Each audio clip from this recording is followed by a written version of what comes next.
The photograph didn't show a man who was trying. It showed a man who had already given everything he had and was still standing. Lorraine Osei-Mensah picked it up from the manila envelope. Her father's assistant had slid across the glass desk that morning, and she studied it the way she studied quarterly reports, looking for the angle, the weakness, the thing that didn't add up. There wasn't one. The man in the photo was standing outside what looked like a hardware store, holding a small girl on his hip. The girl had two uneven pigtails and a gap-toothed grin. The man, Kwabena Asante-Mills, the name typed neatly on the card beneath the photo, was not smiling. He was squinting slightly, like the sun was in his eyes. Like the photographer had caught him between one moment and the next. He looked like someone who didn't know he was being watched. Lorraine put the photograph down. "Daddy," she said, "this is not 1987. From behind his desk, Harrison Osei-Mensah, 64 years old, built like a man who had never once been told no, didn't look up from his papers. "I'm not saying marry him tomorrow. I'm saying meet him. You're saying more than that." He looked up then. The thing about Harrison was that he had a face designed for boardrooms. Every expression was calibrated. His father and I built the first Osei-Mensah distribution center together. In a parking lot in Mississauga. Kwabena is a good man. He works hard. He's raising his daughter alone. So is half of Canada, Lorraine. She stood up. At 41, she had her mother's height and her father's stubbornness, and she knew how to use both. "I'll think about it." She didn't think about it. She thought about the photograph. The thing about Lorraine Osei-Mensah was that she was not used to being curious about people. People, in her experience, were largely predictable. Her years running the Western operations of Osei-Mensah Logistics had taught her that you watched what someone did when things went wrong, not when things were easy, and that told you everything. She pulled the background file her father's assistant had attached to the envelope. Kwabena Asante-Mills, 44 years old, owner-operator of Mills Home Repair, based out of Guelph, Ontario. Single father to one daughter, Abina, age 6. Wife passed 3 years prior, ovarian cancer. No debt beyond a modest mortgage. No outstanding legal matters. Community board member, West End Neighborhood Association. Regular volunteer, Guelph Food Bank, October to March. October to March. She read that twice. He volunteered at the food bank through the coldest months and apparently stopped when spring came. She wondered if he stopped because the need was less, or because that was when his daughter's soccer season started. She found herself wanting to know which one. That was unusual enough that she noticed it. She closed the file. She opened it again 2 days later. Guelph was 45 minutes from Toronto on a clear day. Lorraine drove herself, which she didn't do often. The city gave way to the kind of countryside that Canadians pretended was ordinary. Gray-green fields under a flat October sky. The occasional farmhouse sitched back from the road like it was shy. She had not called ahead. That was the part she would have difficulty explaining later, if she had to explain it. She had simply gotten in the car on a Saturday morning and driven west on the 401, and when she got off at the Guelph exit, she had the address of Mills Home Repair typed into her phone. It was a small unit in an industrial plaza near the edge of town. White sign, red letters, nothing fancy. A white pickup truck parked outside with the same logo on the door. The lights were on. Lorraine sat in the parking lot for 4 minutes. Then she got out of the car. A bell above the door announced her arrival. The front of the shop was cluttered in an organized way. Shelves of hardware supplies. A folding table with a laptop open on it. 2 plastic chairs for waiting. Behind the counter, a man was bent over something, his back to her. He straightened when he heard the bell. Kwabena Asante-Mills was taller in person than in the photograph. He had wide shoulders and careful hands, and he was wearing a gray work shirt with a small paint stain on the left sleeve. He looked at her with an expression that was neither suspicious nor particularly welcoming, just attentive, like she was a problem he was willing to try to solve. "Morning," he said. "Can I help you?" Lorraine had not prepared a cover story. She was annoyed at herself for this. "I'm looking for a rental in the area," she said. "I was told you might know someone." He considered this. "I'm a contractor, not a realtor, I know. But I heard you know the area well." He didn't ask who had told her.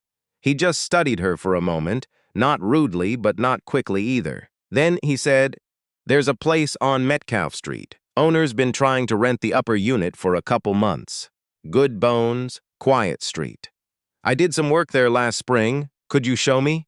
He looked at the clock on the wall behind him. "I've got a job at noon. I can walk you by before that." She had not expected him to say yes. The house on Metcalf Street was exactly as described. Good bones, quiet street. A century home with a separate entrance for the upper unit, 2 bedrooms, a bay window that looked out over a yard where someone had planted a vegetable garden that was now mostly dead for the season. "The landlady's name is Edith Prentice," Kwabena said, standing on the front walk with his hands in his pockets. "She's 80. Lives on the main floor. She'll leave you alone, but she'll notice everything. That sounds like a warning. It's information." He looked at the house. "She's good people. She let me store my extra lumber in her garage for 6 months when my shop was being repaired, no charge." Lorraine looked at the bay window. "I'll take it." He glanced at her. "You haven't seen inside. I've seen enough." He was quiet for a moment. Then, "You said you're looking in the area. What for?" "I work remotely. I wanted somewhere quieter than the city for a while." He nodded, in the way of someone who didn't entirely believe something, but saw no reason to push on it. "I'll give you Edith's number."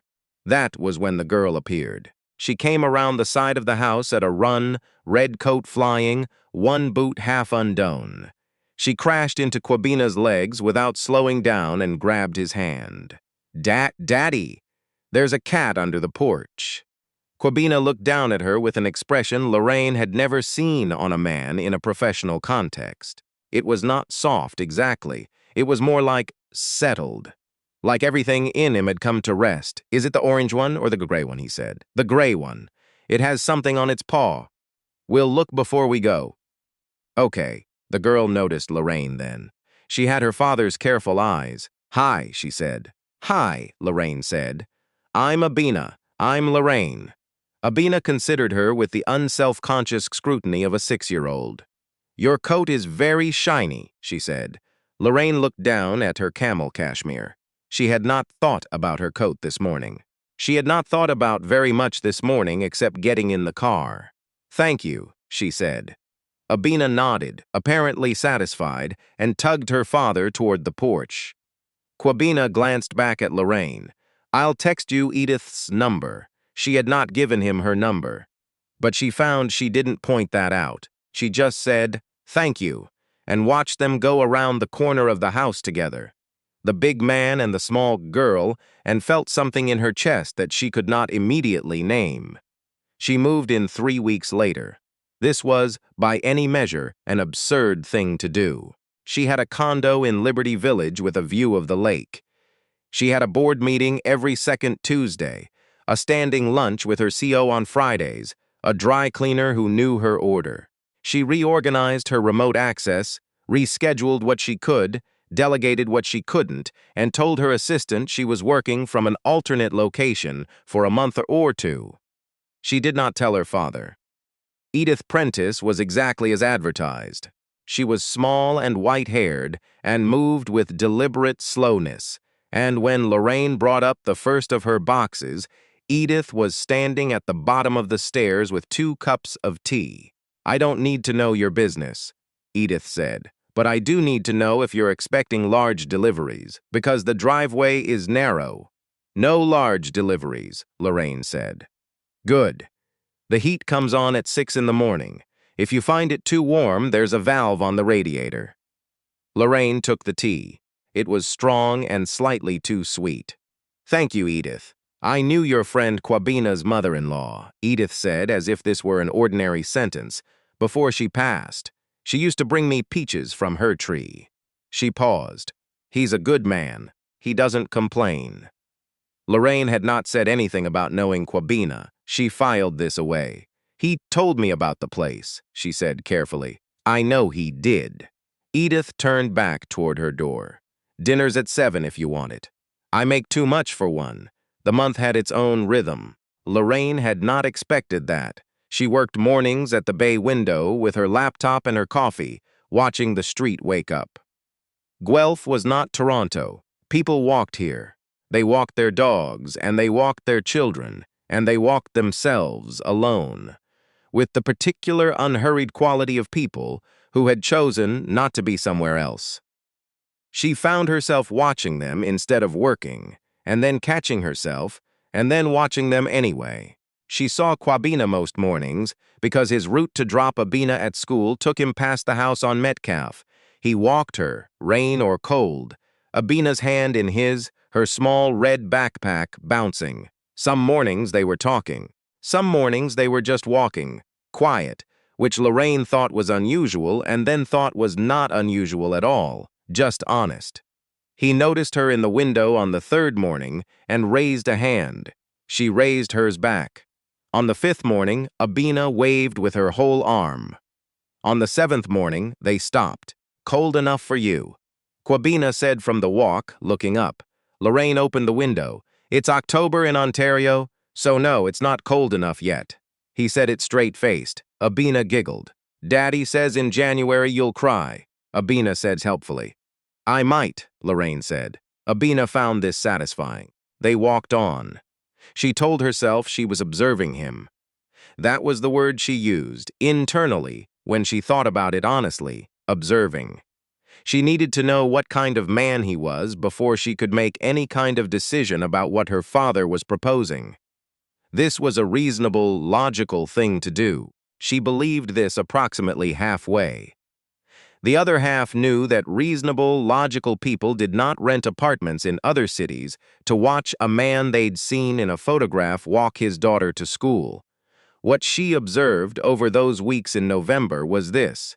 He worked long hours, but was always at pickup. He kept his truck clean, but his work shirt was never clean. He knew the names of every cashier at the grocery store on Wellington and asked after their families in a way that was not performative. He actually remembered the answers. He ate lunch alone most days, at a table in the corner of a diner called the Willard on Woolwich Street, reading the paper, not his phone. The paper. He helped a woman carry a stroller up the stairs outside the library without being asked. He argued, politely, and at length, with a city inspector about a building permit for a client who couldn't afford a lawyer, and he won. He sat on the front steps of his house on a Wednesday evening in November, while Abena drew with chalk on the sidewalk, and he watched her with that settled expression, and he did not look at his phone for 40 minutes. Lorraine was not in love with him. She was not going to be foolish enough to call it that. But she was paying attention to him in a way she had not paid attention to another person in a very long time, and she was aware, in a quiet and somewhat uncomfortable way, that this was already more than she had bargained for. It was Edith who created the introduction. "I'm having a few people for dinner on Saturday," Edith said, appearing at the bottom of the stairs on a Thursday evening with the certainty of someone who had never once issued an invitation that was actually optional. "Kwabena and Abena will be here, some others from the street." Lorraine said, "I'll be there." She wore a dark green sweater and flat boots and left her good jewelry in the dish on the dresser. She thought about this for a moment and decided she was not going to think about this. Edith's house was small and warm and smelled like the kind of cooking that took most of a day. There were 8 people around the table: Edith, Lorraine, Kwabena, and Abena, an older couple named the Fairchilds who had lived on the street since before Edith had, and 2 younger women from the house at the end of the block who had moved in the previous spring and brought wine and talked over each other in an entirely affectionate way. Abena was placed next to Lorraine, which Lorraine suspected was Edith's doing. "Do you know how to play Uno?" Abena asked her, before the soup. "I do." Abena looked relieved. "Good. because sometimes grown-ups say they know and then they don't really know. I really know, Lorraine said. I'm quite ruthless at it. Abina turned to consider this. What's ruthless? It means she won't go easy on you, Kwabena said from across the table. Abina took this information very seriously. Good, she said. I don't like when people go easy on me. Kwabena met Lorraine's eyes across the table briefly, and there was something in his expression that she could only describe as recognition, like two people who had been, unexpectedly, looking at the same thing from opposite sides. After dinner, while Edith and the Fairchilds argued gently about the proper proportion of nutmeg in mulled cider, Kwabena came to stand beside her at the window. Abina was in the corner, explaining to the two women from down the street the correct way to hold a crayon. You're not from here, he said. It was not a question. I'm from Toronto. I know. I did some work at the Osei-Mensah distribution facility a few years ago. Subcontract job. Your name's on the building. Lorraine was still. She had not prepared for this. She was annoyed at herself for not preparing for this. My father built that facility. I know. He looked out the window. So why are you renting Edith's upstairs unit? She could have lied. She had lied more convincingly under more pressure. But she was standing in Edith Prentice's living room in a dark green sweater with flat boots on. And Abina had just explained crayon grip theory to two adults who were listening with complete sincerity. And she was tired, suddenly, of the version of herself she brought to boardrooms. I wanted to see what kind of man you were, she said. My father thinks I should know you. The silence lasted long enough that she thought she had ruined it. Your father, Kwabena said slowly, sent you to rent an apartment in Guelph. My father suggested I meet you. I made an independent decision about the apartment. Another silence. How long were you planning to observe before you said something? I hadn't planned that far. He looked at her then, fully. It was the same look he'd had in the photograph, like he was between one moment and the next, and this time she happened to be in the frame. He didn't say anything for a while. Then, I should get Abina home. She's got school tomorrow. He collected his daughter, thanked Edith, and left. He did not say goodbye to Lorraine. She stood at the window and watched the two of them walk down the front path under the street light. Abina swinging his hand, still talking. He did not call. She hadn't given him her number, she realized. But he knew her name, and anyone with a search engine could find her number in 30 seconds, and the fact that he hadn't used it told her something. She wasn't sure what. She sat with it for 4 days, which was not a thing she normally did. Normally, when a business negotiation stalled, she identified the problem and addressed it directly. But this was not a business negotiation, and she was honest enough with herself to acknowledge that she had handled it badly. Not the observing. She was less certain about the observing than she pretended. But the way she had told him, flat, strategic, like she was presenting a finding that had been wrong.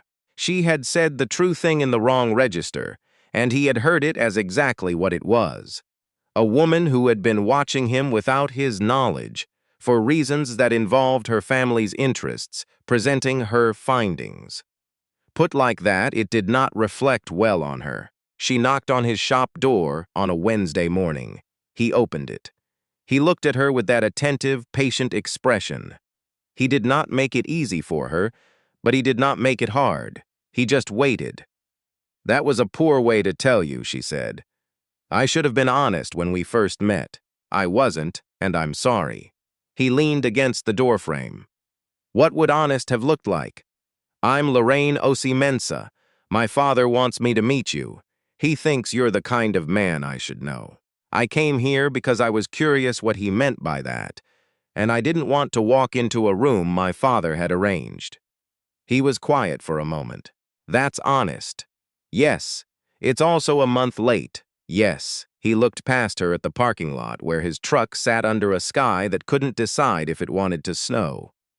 I'm not angry, he said finally, but I'm not going to pretend it didn't bother me. Walking around not knowing someone's watching you. He paused. I've had enough surprises for a while." She understood that. She understood it more than she wanted to say. "I know," she said. "I'm sorry." He nodded, just once, the kind of nod that meant the account was acknowledged but not yet settled. "Do you want coffee?" he said. "I've got a pot on." They had coffee at the folding table with the laptop on it, paper cups, the space heater in the corner, doing its best. They talked for an hour, not about her father, not about what was supposed to happen next, about the work he was doing on a heritage building on Wyndham Street, and about the lawsuit her COO was managing on her behalf in Vancouver, and about Kwabena's ongoing campaign to acquire a hamster, which Kwabena was holding out against on grounds she considered unreasonable. "She's made a PowerPoint," he said. "How old is she?" "Sick. She made a PowerPoint at 6. Her teacher helped. But the argument is entirely her own." He shook his head, but the look on his face was not annoyance. It was the same settled expression. "She wants to name it Gordon. That's an excellent hamster name. That's what she said." He looked at his cup. She would have liked her mother. Her mother was exactly that kind of systematic. It was the first time he had mentioned his wife. He said it simply, without the careful handling of grief that people who were still raw used. It was the grief of someone who had carried it long enough that it had become part of how he walked, not something he set down when other people were around. "What was her name?" Lorraine asked. "Akua." She didn't say anything, because nothing needed to be said. Winter came in properly after that, the way Ontario winters come. Not gradually, but all at once, as if the sky had simply decided. Lorraine's month became 2 months, and then the holidays arrived, and she told herself she would go back to Toronto in January. She had Edith's dinner at Christmas. Kwabena and Abena were there again. The Fairchilds brought shortbread. The 2 women from down the street brought their cat, which hid under the sofa for most of the evening. Abena spent 45 minutes trying to coax it out, lying flat on her stomach, whispering. "She does this," Kwabena said quietly, sitting beside Lorraine on the sofa. "What?" "Decides something's worth her patience and just stays with it. No matter how long it takes." She said it easily, like an observation. But he was looking at Lorraine when he said it, and she felt her face warm in a way that had nothing to do with Edith's fireplace. "She's going to get the hamster," Lorraine said. "I know," he exhaled. "I've already looked up enclosures." She laughed. It surprised her, not that she laughed, but the quality of it. Easy, unguarded. She noticed him notice. She called her father on a Friday evening in January, standing at the bay window with the street below white and still. She could see Kwabena's truck in his driveway, 4 blocks over. She knew where it was because she had learned the neighborhood, and she was not going to examine that too closely. "How long did you know?" she said, when her father picked up. A pause. "Know what?" "That I'd have to see it for myself." Harrison Osei-Mensah was quiet for a moment. When he spoke, his voice had lost some of its boardroom calibration. "Your mother was like you. She needed to know things firsthand. I couldn't tell her who I was. I had to show her." Lorraine looked at the white street. "You could have just said that. You wouldn't have listened." She thought about arguing. She decided he was right. "He knows who I am now," she said. "I know. He called me after that dinner at the old woman's house. He wanted to know if I'd sent you." She closed her eyes briefly. "What did you tell him?" "I told him I'd made a suggestion, that you'd done everything else yourself." A pause. "Because that's true." She stood at the window for a while after they hung up, watching the street. A car moved slowly past, its headlights making the snow bright.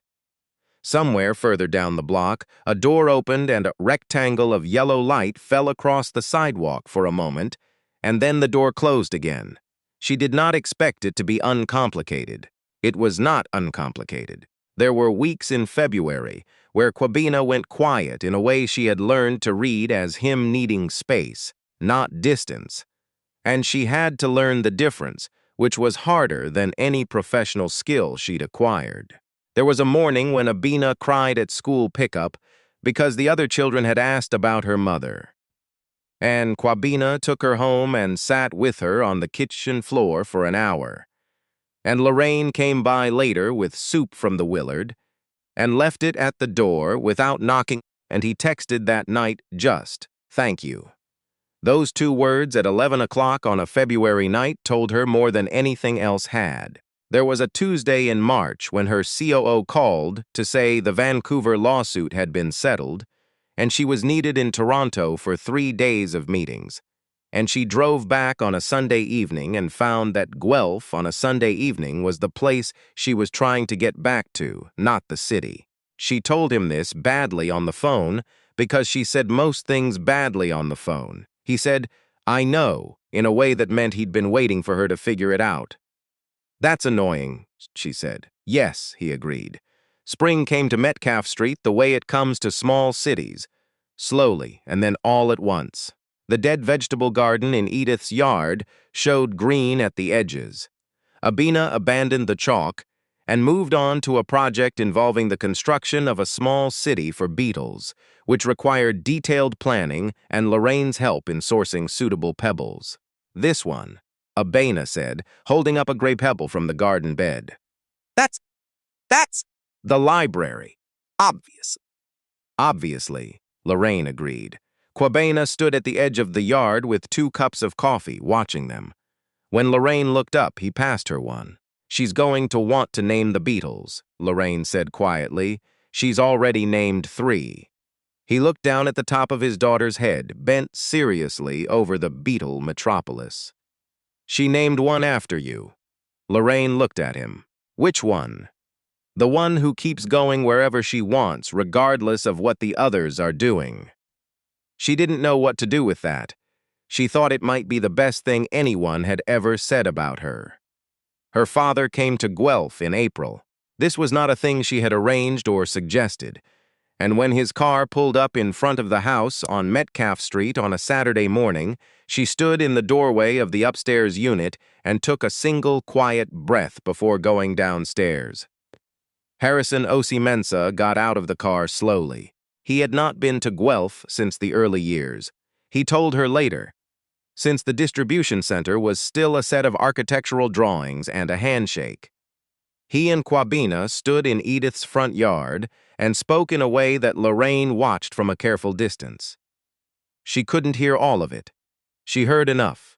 She heard her father say she makes her own decisions in a tone she had not heard him use before. Not pride, exactly, but something older than pride. Recognition. Kwabena appeared from around the side of the house with mud on her boots and an extremely important pebble in each hand and looked at Harrison Osei-Mensah with her father's careful eyes. "Are you Lorraine's daddy?" she said. "I am," Harrison said. Kwabena weighed this. "She's very good at Uno," she told him.